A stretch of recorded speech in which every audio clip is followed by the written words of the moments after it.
Social media पे एक गंद है, एक हकीम है, इस तरह की वाहियात किस्म की वीडियोस बनाई जाती हैं। शायद आज के बाद वो वीडियोस आपको ना दिखाई दें। आखिर उन पे केस किया क्या गया, वजह क्या बनी है? इलीगल एडवर्टाइजमेंट ने कह दिया अदालत जा रही हूँ, मेरा तुम्हारे साथ गुजारा नहीं है। हमने उनको बुलाया है लेकिन वो शामिल तफ्तीश नहीं हुए। They provided no evidence either their product is registered. माजून इंसानी जान के लिए नुकसानदेह है। हकीम शहजाद जो माजून बेच रहे हैं वो इलीगल है। दैट प्रोवाइड सम एविडेंस कि आपने इसकी मैन्युफैक्चरिंग कैसे की है, कंपाउंडिंग इसको बनाया कैसे है, आपके पास कौन सा लाइसेंस है। अस्सलाम वालेकुम ख़ातिन व हज़रात, मैं हूँ एहतिशामुल्लाह बहलीम और आप देख रहे हैं पब्लिक न्यूज़। सोशल मीडिया पे एक गंद है और गंद ये है कि मैं नाम नहीं लेना चाहूँगा, एक हकीम है और ऐसी वीडियोस बनाते हैं कि शायद अगर हमारे साथ कोई बच्चे मौजूद हैं तो हम उन्हें कहेंगे भाई साइड पे हो जाओ। इस तरह की वाहियात किस्म की वीडियोस बनाई जाती हैं, लेकिन शायद आज के बाद वो वीडियोस आपको ना दिखाई दें। वजह यह है कि doctor Laiqur Rahman drug inspector हैं, उन्होंने कुछ ऐसा लाहे अमल अपनाया कि मुझे लगता है कि ऐसा पाकिस्तानी मुझे बड़ी खुशी है। ये जो सामने आपको दो चार पेजेस दिखाई दे रहे हैं, ये जनाब हकीम शहजाद अलमारूफ लोहा पार की छुट्टी होने वाली है सोशल मीडिया से, शायद गिरफ्तार भी हो जाए। अदालत की तरफ से उन्हें नोटिस भिजवाया गया। आखिर उन पे केस किया क्या गया, वजह क्या बनी है? डॉक्टर लईकुर रहमान हमारे साथ मौजूद हैं, इनसे ही जानने की कोशिश करते हैं। डॉक्टर साहब क्या हाल है, खैरियत से? जी अल्हम्दुलिल्लाह ठीक ठाक। कोई दिस इज़ नथिंग पॉलिटिकल, ना ये पर्सनल है। मेरा एक सिंपल सा स्टांस है इस चीज़ के ऊपर कि आप अगर कोई भी चीज़ गैर कानूनी कर रहे हैं, मिसाल के तौर पे मेरे केस का बेसिस है illegal advertisement of therapeutic goods या ये जो मेडिसिन वगैरह वो बेच रहे हैं। अब इसकी एक्सेस मेरी तहसील जो कि मेरा एरिया ऑफ जुरिस्डिक्शन है, जहाँ पे जो हमारे कानून है ड्रग एक्ट 1976 और DRAP act drug regulatory authority Pakistan 2012 act, उसको रेगुलेट करना, उसकी इम्प्लीमेंटेशन करवाना मेरा काम है। अब उसमें हमारा एक सेक्शन है, सेक्शन नंबर 24, विच सेज कि आप इलीगल एडवर्टाइजमेंट यानी कि advertisement of cure, remedy, treatment of disease नहीं कर सकते।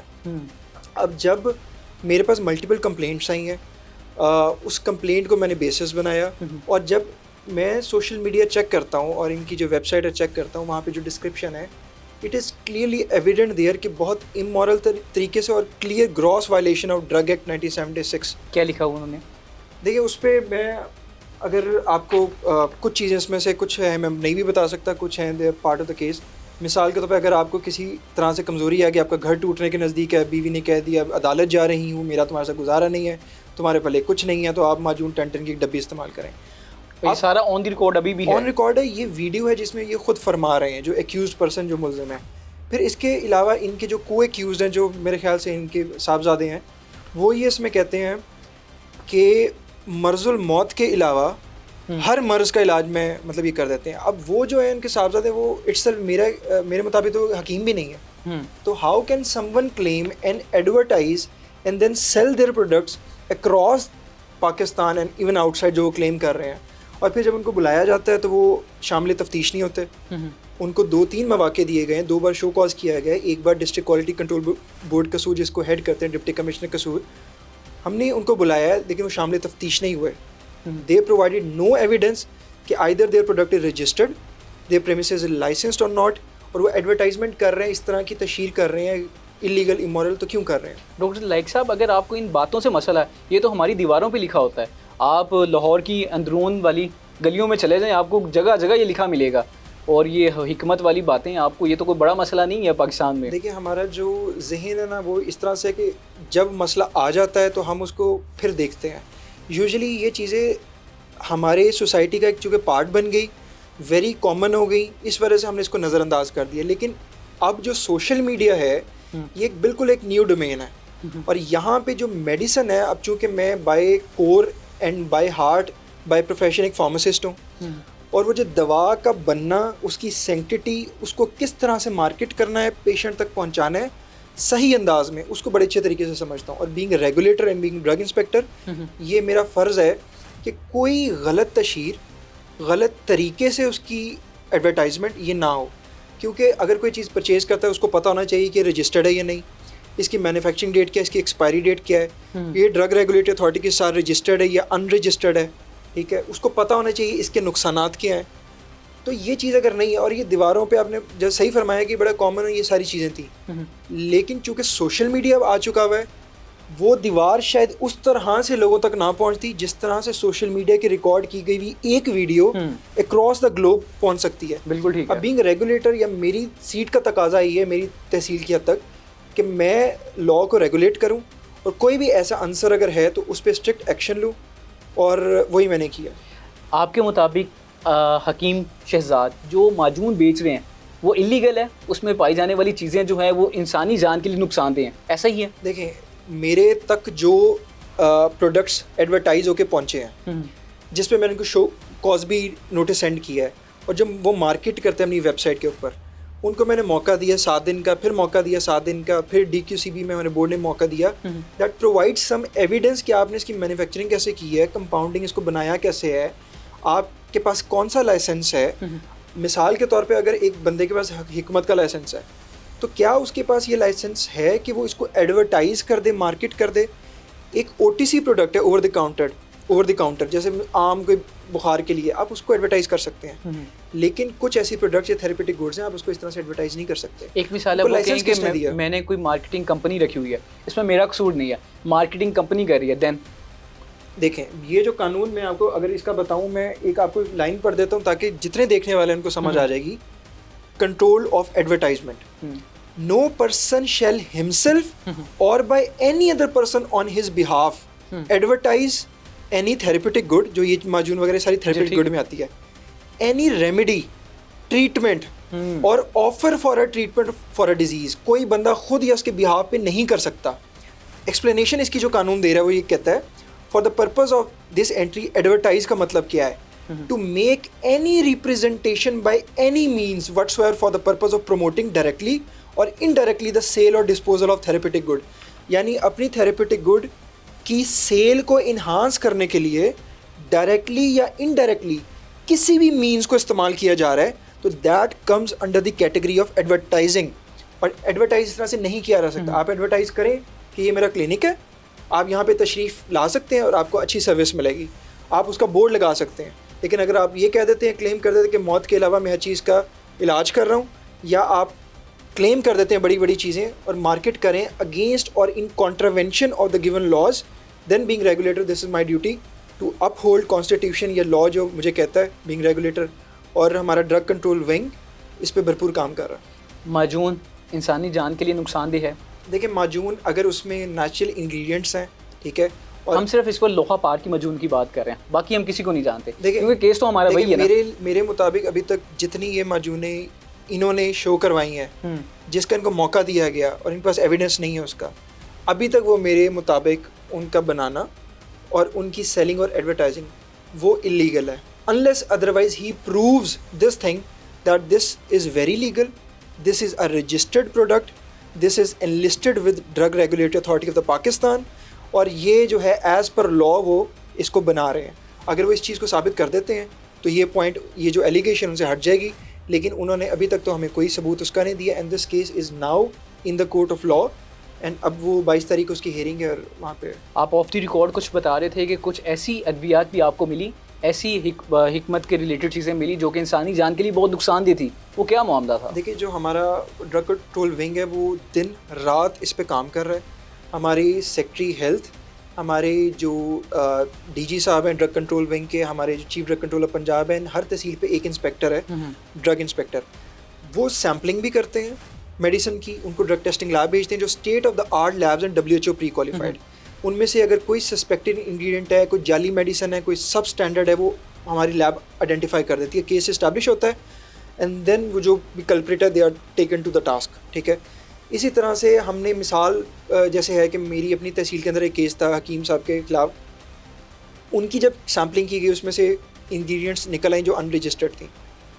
क्या था उनको उसमें मॉर्फिन थी, अफीम थी, और एक सिल्डेनाफिल सिट्रेट, सिल्डेनाफिल का सॉल्ट था जो उस टाइम पे अनरजिस्टर्ड था। अनरजिस्टर्ड ऑफेंस की बहुत ज़्यादा लाखों से करोड़ों तक भी बात चली जाती है जुर्माने की, और साथ इम्प्रिजनमेंट भी होती है, कैद।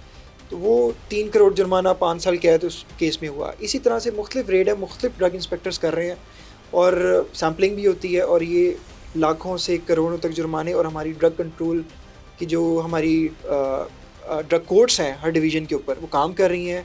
वहाँ के चेयरमैन हैं, जज होते हैं, 2 प्राइवेट मेंबर होते हैं, और जो केस होता है वहाँ पे डिस्कस होता है।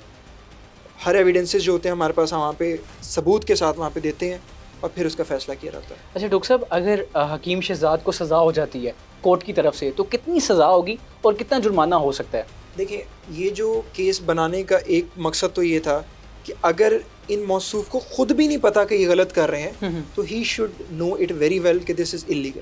ठीक है। पहली चीज़ कि इनसे कोई दुश्मनी, कोई ज़ाती रंजिश नहीं, नथिंग पॉलिटिकल, नथिंग पर्सनल। क्योंकि मैं एक पब्लिक सर्वेंट हूँ, मेरा फ़र्ज़ बनता है कि एक तो अवेयरनेस भी हो, ठीक है, और साथ अगर किसी ने कोई गुनाह या जुर्म किया तो ज़ाहिर बात है उसको उसकी सज़ा मिले। तो एक तो इनको भी पता चले इन्होंने गलत किया।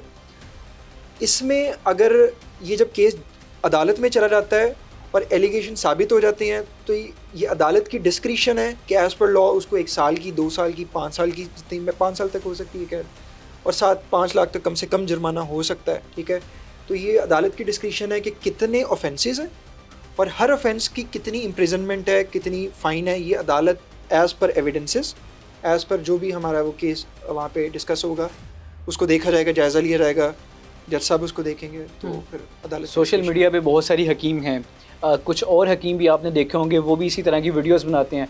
अगर मैं कहूँ तो वाहियात किस्म की वीडियोस बनाते हैं, तो क्या उनके खिलाफ भी एक्शन होने वाला है? मैं यही समझूँ। देखिए, ये एक प्रेसिडेंट है जिसको सेट करने की ज़रूरत थी। अल्लाह का शुक्र है कि हमारा डिपार्टमेंट हमारे साथ मजबूती से खड़ा है और हमने ये प्रेसिडेंट सेट किया है कि ये इलीगल एडवर्टाइजमेंट का जो चैप्टर है दिस शुड बी क्लोज्ड। ठीक है, आप लीगल तौर पे जो एडवर्टाइजमेंट आप कर सकते हैं वो करें, लेकिन इलीगली आप नहीं कर सकते। ये प्रेसिडेंट सेट हो गया। इसके बाद कोई भी बंदा अगर कहीं पे भी इफेक्ट कर रहा है इन बैड मैनर, इमोरल और इलीगल मैनर, तो वो ज़ाहिर बात है लॉ की अम्ब्रेला के अंदर उसको डील किया जाएगा। अच्छा डॉक्टर साहब, हमारा अलमिया बन चुका है, अगर हम किसी भी ऐसी शख्सियत जिसको सोशल मीडिया ने फेम दिया है, सोशल मीडिया सेंसेशन है, वो उसके खिलाफ आवाज़ उठाता है तो कहा जाता है कि शायद ये भी फेम लेने के लिए आ गया है। तो आपके लिए भी कुछ लोग ऐसा कहेंगे कि यार ये भी अब फेम लेने के लिए डॉक्टर साहब पहुँच गए हैं, तो ऐसा कुछ है? देखिए, मैं अगर फेम लेना मकसद हो तो उसके लिए हमारे ख़ुद इतने रेड्स और वो चीज़ें होती हैं कि हम उसको जब हाईलाइट करना चाहें वो कर सकते हैं। मैं चूँकि आपसे गुफ्तगू करने का भी मकसद ये था, या जो दोस्त हैं उनसे मीडिया की ये क्लैरिटी देने की ज़रूरत थी कि ये कोई फेम गेम नहीं है।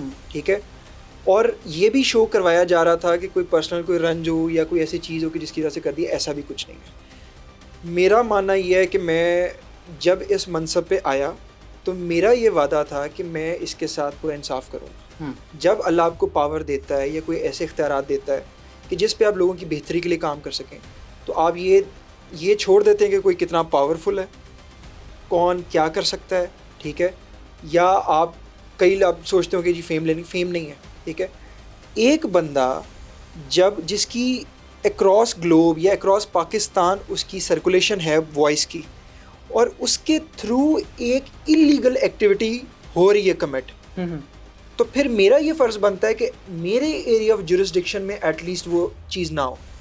तो मैंने अपने एरिया ऑफ जुरिस्डिक्शन जो कि तहसील चूनिया डिस्ट्रिक्ट कसूर है उसकी हद तक वो केस किया है और उसमें उनको बुलाया जा रहा है। ठीक है, और वो इसमें अपीयर होंगे। ये कुछ फेम लेने के लिए नहीं है, सिंपल ऑन मेरिट है। और ये मैं कहना चाहूँगा कि अगर मुझे कोई और बंदा इस चीज़ में मुलव्वस पाया गया जो मेरी एरिया ऑफ जुरिस्डिक्शन को हिट करता है और वो इलीगल है, चाहे वो selling, stocking, exhibiting for the sale of drugs, distribution of the drugs, illegal advertisement, illegal manufacturing होगा, तो उस पर स्ट्रिक्ट एक्शन लिया जाएगा। डॉक्टर साहब, आखिर में कुछ कहना चाहें तो कह सकते हैं आप अपने इदारे के बारे में, जो भी आपके अथॉरिटीज़ हैं जिस तरह आपको सपोर्ट करिए, आप बता सकते हैं।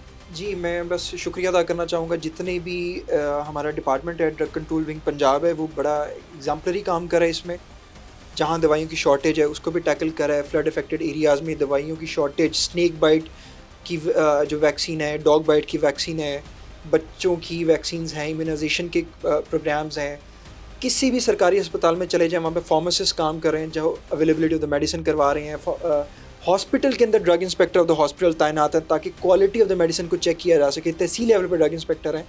तो ये काम डे एंड नाइट चल रहा है और ये आप लोगों के सामने इसलिए नहीं आता क्योंकि कोई ऐसा इशू रेज़ नहीं होता। जब इशू रेज़ होता है ज़ाहिर बात है वो सामने आता है। तो इस इशू इसीलिए रेज़ नहीं हो रहा क्योंकि वहाँ पर ड्रग इंस्पेक्टर, फार्मासिस्ट, इदारा हमारा डिपार्टमेंट है वो एग्जाम्पलरी काम कर रहा है इस वक्त। तो मैं एक तो ये कहना चाहूँगा, अगर आपके पास कोई कंप्लेंट होती है, आप अपने एरिया ड्रग इंस्पेक्टर के पास जाएं, उसको रिटन या वर्बल कंप्लेंट करें। अगर आपको कोई मेडिसिन की शॉर्टेज है, आप अपने हॉस्पिटल में जाएँ, फार्मासिस्ट से आप बात कर सकते हैं, उससे पूछ सकते हैं। अगर कोई भी ऐसा इशू है तो आप रेगुलेटरी बॉडीज़ के साथ इन टच हों, और ये मैं कहूँगा कि मुस्तनिद रजिस्टर्ड लाइसेंस्ड प्रीमिसेस से रजिस्टर्ड मेडिसिन, उसकी एक्सपायरी, उसकी मैन्युफैक्चरिंग, उसके रजिस्ट्रेशन चेक करके वेरीफाई करके मेडिसिन लें, और कोशिश करें कि सेल्फ मेडिकेशन से परहेज़ करें।